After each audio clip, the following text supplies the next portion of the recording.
someone there?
Alright folks, here we are with the final Druid build at master level difficulty. Sorry, not master level difficulty, master level spells and everything. I did still keep it at expert level difficulty, although as you can see I probably could up that fairly easily.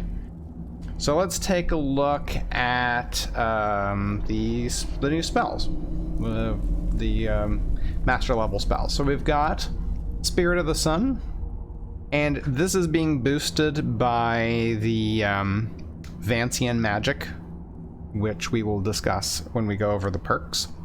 90 points of health per second for 120 seconds, and the nice thing about that, it's kind of similar to Guardian Circle, but the nice thing is that you don't have to stay within the circle.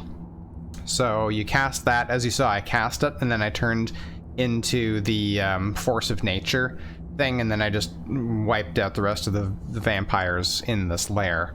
And basically I was immune to any damage because they'd have to do 90 points of damage per second on top of all my other regeneration and my health pool and so on, right? So basically 2 minutes of invulnerability. We also got the Hound of Hircine, which you saw. Concentrate to summon a Hound of Hircine. Its attacks reduce armor by 250 points for 10 seconds. Not that impressed with its health level. Like, it doesn't survive that great. A little bit stronger health-wise than the Snow Leopard, but it could be a little bit stronger maybe. And we got Chase the Horizon, which we have not actually used. So this is a teleport. You and your allies teleport to a target location within 600 feet. And this is a full master level animation, so it does the whole hands moving thing, and you have to kind of target it after you've gone through the whole animation thing. All right, so that is it for the Druid spells for Triumvirate. Now let's take a look at the well, before we look at perks, I'll show you my gear, how I ended up setting it up. So I got a circlet with Fortify Restoration and Fortify Magicka. I got a necklace with Magic Resistance and Fortify Health. Robe with Fortify Conjuration and Fortify Magicka Regeneration. Rings with Fortify Magic and Fortify Alchemy. Gloves with Magic and Alchemy as well, and boots with Frost and Shock Resistance. And I also took, before coming into this this lair, I took a Fortify Magicka potion, which was actually, I'm not sure if it did 63 points, but it lasted for 900 seconds because I had the Advanced Alchemy Lab perk, which makes things last like 15 or 20 times longer than they normally would. So I think it's 15 times.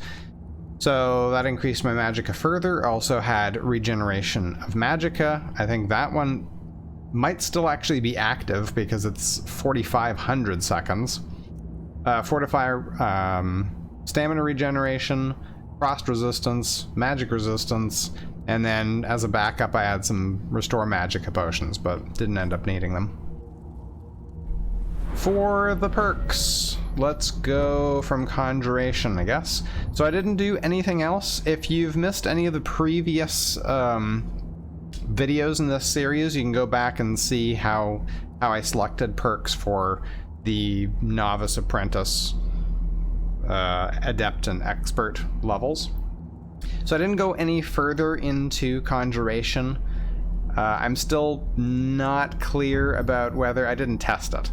But I'm not clear as to whether these summons perks will work on your summons for this build, because they're not living, they're not undead, and they're not Daedra. So I assume that the Daedra line probably will work on them, but I did not test that. So we just had the Mastery and the Dual Conjuration. For Destruction, I went a little bit more heavily into the Shock and Frost things, just adding a little bit more damage. Could have probably gone further. As you see, I have perks left over. Restoration, I also didn't go any further. I didn't feel like the Descending Light tree worked with this. I'll probably end up using it for like the Cleric or something.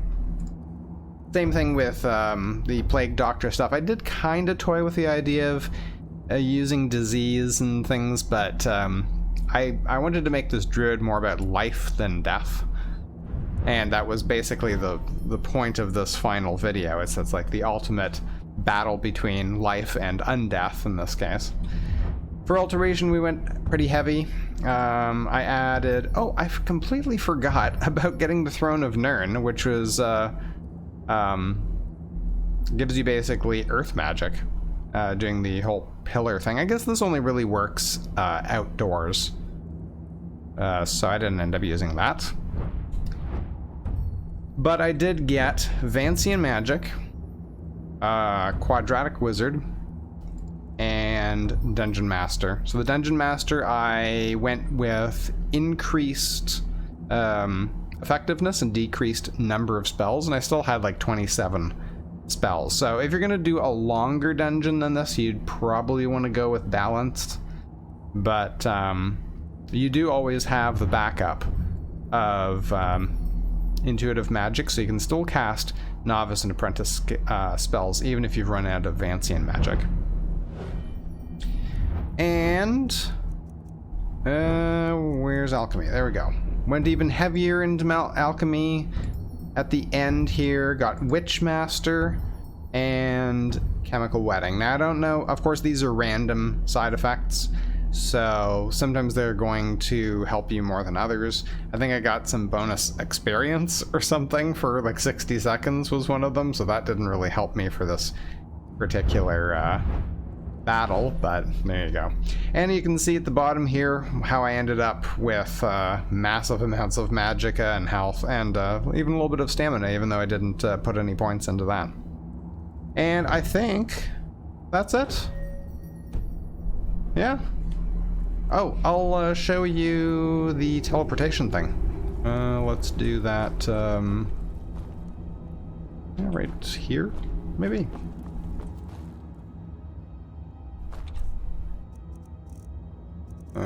Which one is it? Chasing the Horizon.